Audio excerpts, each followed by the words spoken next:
इसलिए मैं इसकी शफकत के साथ इसके सर पर हाथ दे रहा हूँ और कहते हैं गवाह हो जाओ, किसको इसके माँ बाप को जन्नत में साथ लेकर जाए। यह है इमामैन और शरीफैन से मोहब्बत करने का नतीजा। हजरत दाहिया कल्बी एक मरतबा जिब्राइल अमीन सरकार दो आलम सल्लल्लाहु अलैहि वसल्लम पर जब तशरीफ लाते, कई लोगों की शक्लों में तशरीफ लाते, एक मरतबा दाहिया कल्बी रज़ियल्लाहु ताला अन्हु के शक्ल में हुजूर के पास तशरीफ लाए। जैसे जिब्राइल अमीन अंदर आए तो इमाम हसन और इमाम हुसैन दौड़ते दौड़ जाकर आपकी जेब टटोलने लगे, आपकी जेबें देखने लगे। तो जिब्राइल अमीन सरकार से पूछे, या रसूल अल्लाह, ये मेरे जेबें क्यों देख रहे हैं? तो हुज़ूर अकरम सल्लल्लाहु अलैहि वसल्लम फरमाते हैं, आज तुम दाहिया कल्बी के शक्ल में आए हो, वो जब कभी भी आते तो इनके लिए कुछ तोहफे ले आते, इसलिए तुम्हारे जेब देख रहे हैं कि इनके लिए तुम तोहफे देने लाए हो। तो जिब्राइल अमीन जैसी सुने, रुखसत हुए, फिर कुछ देर के बाद उसी शक्ल में आए, दोनों जेबों में जन्नती मेवे ले आए। जैसी हसनैन और करीमैन पहुँचे, आप मेवे निकाल के पेश कर देते हैं। तो हुज़ूर अकरम सल्लल्लाहु अलैहि वसल्लम इरशाद फरमाते हैं, ऐ जिब्राइल, तुमको ज़हमत हो गई, तुमको ज़हमत हो गई। जिब्राइल अमीन फरमाते हैं, या रसूलल्लाह, ये ज़हमत कहाँ हुई? मैं तो इनका गुलाम हूँ।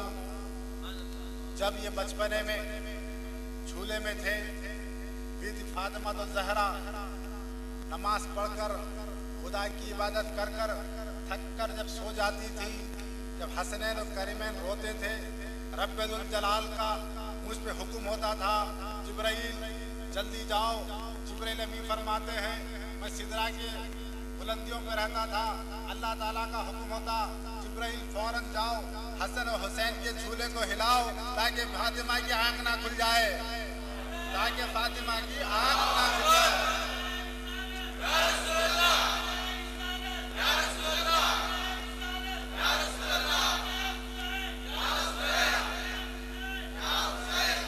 जिब्राइल अमीन फरमाते, या रसूल अल्लाह, मैं ये बचपने से तिनका गुलाम हूँ। यह है हसनैन और करीमैन। मोहब्बत देखिए, वाक़या सुना हुआ है लेकिन सुनाऊंगा। एक मरतबा इमाम हसन तख्ती पे कुछ लिखते हैं, इमाम हुसैन वो भी लिखते हैं, जिसको हम राइटिंग कहते हैं। जाके बीवी फातिमा तो ज़हरा को बता के कहते हैं, अम्मा जान बताइए हम दोनों में से किसकी राइटिंग अच्छी है, किसका खत अच्छा है? बीवी फातिमा फरमाती हैं, अपने अब्बा के पास जाओ, हजरत अली के पास जाओ, जाके उनसे पूछे किसका खत अच्छा है। हजरत अली के पास पहुंचते हैं, हजरत अली को पेश करते हैं, अब्बा जान बताइए हम दोनों में से किसका खत अच्छा है? हजरत अली भी फैसला नहीं कर पाते। आप कहते हैं अपने नाना रसूल खुदा के पास जाओ, उनसे पूछो किसकी राइटिंग अच्छी है। हुज़ूर अकरम सल्लल्लाहु अलैहि वसल्लम पास पहुंचते हैं, पहुँच कर कहते हैं, नाना जान बताइए हम दोनों में किसका खत अच्छा है? तो हुज़ूर अकरम सल्लल्लाहु अलैहि वसल्लम भी फैसला नहीं फरमाए। इसी असना जिब्राइल में हाजिर हुए। हजरत जिब्राइल को कहा, ऐ जिब्राइल, ये दोनों में किसका दिल तोड़ूं, किसकी राइटिंग अच्छी है? जाओ ये फैसला खुदा परवरदिगार से करा के ले आओ।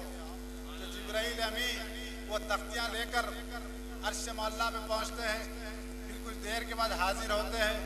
दोनों तख्तियाँ हुज़ूर अकरम सल्लल्लाहु अलैहि वसल्लम के सामने रख देते हैं। हुज़ूर पूछते हैं, जिब्राइल क्या फैसला हुआ?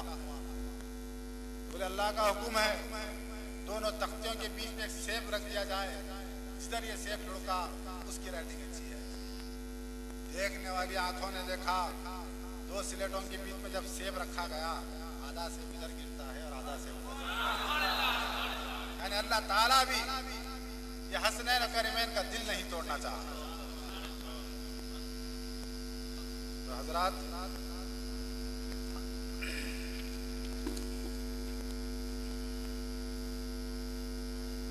जहाँ तक सखावत की बात है, आज ही शाम में मुताला कर रहा था, एक वाक़या मुझे अच्छा दिखा।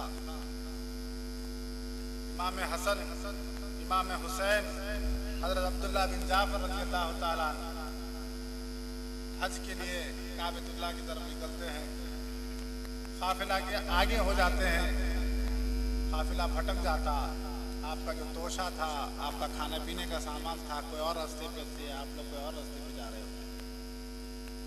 देखिए रास्ते में भूख की शिद्दत है, प्यास की शिद्दत है। एक घर मिलता, जाके देखते हैं घर में गुड़िया है। उससे कहते हैं हम हज के लिए जा रहे हैं, हमारे पास खाने के लिए कुछ नहीं है, कुछ खाने के लिए दे दो। तो गुड़िया कहती है मेरे पास कुछ नहीं है खाने के लिए, एक बकरी है। वो चेहरों को देखकर आप वो गुड़िया बकरी पेश कर देती है। बकरी जुबा होती, हसनैन और करीमन खाते हैं, साथ में हजरत अब्दुल्ला बिन जाफर भी खाते हैं। उसके बाद जाते जाते बोले हम मदीने के रहने वाले हैं, हम कुरैश हैं, कभी जरूरत पड़ी मदीने चले आना, हम तुम्हें कुछ देंगे। कहकर हज को निकल जाते। हज हो जाता, एक अरसा गुजर जाता। कई दिनों के बाद ये बूढ़ी का शौहर जब उसके घर को आता, आके अपनी बीवी से पूछता बकरी क्या करी थी? एक ही बकरी थी दूध देने वाली, वो दूध देने बकरी वाली क्या हुई? बोले कुछ अल्लाह के बंदे आए थे, भूखे प्यासे थे, उनकी जियाफत के लिए मैंने बकरी पेश कर दी और बकरी उन्होंने जुबा कर खा ली है। अजाने तो किसको दे दी बकरी? बोले वो कुरैश के लोग हैं, मदीने वाले हैं। बहरहाल भूल जाते। कई दिनों के बाद वो बूढ़ा बूढ़ी की हालत होती कि घर में खाने को कुछ नहीं रहता। मजदूरी की गर्ज से वो मदीने शरीफ आकर एक जगह मजदूरी कर कर अपना गुजर बसर करते। एक दिन वो बुढ़िया का गुजर इमाम हुसैन के घर के सामने, हसन के घर के सामने से होता। आप वो बुढ़िया को पहचान कर रोकते हैं, रोक कर बुढ़िया से पूछते क्या तुमने हमें पहचाना? बुढ़ी ने कहा हमने नहीं पहचाना। तो आप कहते हैं हम वो हैं जिसकी जियाफत तूने बकरी काट कर दी थी। तो बुढ़िया पहचान लेती है। तो हजरत इमाम हसन बोले किधर आई? बोले हम परेशान हैं, मुसीबत में है, मजदूरी के घर से मदीना आए हैं। तो इमाम हसन उसको 1000 बकरियां, 1000 अशरफिया देते हैं और अपने गुलाम को देकर कहते हैं इमाम हुसैन के पास ले जाओ। जब वो गुलाम वो बुढ़िया और बुढ़िया को लेकर इमाम हुसैन के पास जाता है, आप उसको 1000 बकरियां और 1000 अशरफिया देते हैं। उसके बाद कहते हैं अब जहाँ से अब्दुल्ला बिन जाफर के यहाँ ले जाओ। जो अब्दुल्ला बिन जाफर के पास ले जाते हैं, आप उसको 2000 बकरियां, 2000 अशरफियाँ देते हैं। जब मदीने से जाती है लखपति बनकर 4000 अशरफियाँ और 4000 बकरियों के साथ निकलती है। ये सखावत है अहले बैत व अत्हार की। बहरहाल ये वो है 9 मुहर्रम की रात, शहरबानो ख्वाब देखती है मैदान करबला में एक नूरानी शख्सियत सफेद चादर ओढ़े हुए मैदान को झाड़ रही है। आप पूछती हैं आप कौन है? फरमाती है मैं हजरत मोहम्मद सल्लल्लाहु अलैहि वसल्लम की बेटी हूँ, हजरत अली की बीवी हूँ, इमाम हसन हुसैन की वालिदा हूँ। बोले आप झाड़ क्यों रही है? बोले कल 10 मुहर्रम है, तेरा लाल शहीद होने वाला है, इस मैदान पे गिरने वाला है, कांटे और पत्थर साफ कर रही हूँ ताकि मेरे लाल को चुभ ना जाए। जब तमाम शहादत हो जाती, अहले बैत अतहार का सारा काफिला यजीद के पास पहुंचता। इमाम जैनुल आबिदीन भी यजीद के बच्चे के साथ बैठे हुए रहते हैं। यजीद के जब डंका बजने लगता तो यजीद का बेटा कहता है देखो ये मेरे बाप का डंका बज रहा है, देखो ये मेरे बाप का डंका बज रहा है। थोड़ी देर में मस्जिद से आजान होती है, आवाज आती है अल्लाहु अकबर, अल्लाहु अकबर, अशहदु अन्ना मुहम्मद रसूलुल्लाह। उसके बाद इमाम ज़ैनुल आबिदीन फरमाते हैं तेरे बाप का जो डंका था वो सिर्फ कुछ दिनों की हद तक है, लेकिन ये मेरे नाना का जो डंका बज रहा है वो क़यामत तक रहने वाला है। आज वही शहादत, वही चीज़ आज आपको सारी दुनिया में ये जाजान की आवाज़ सुनाई दे रही है। आज जो इस्लाम है, आज हम तमाम मोमिनीन जो शान से फिर रहे हैं, वो इमाम हुसैन का शहादत ही का नतीजा है।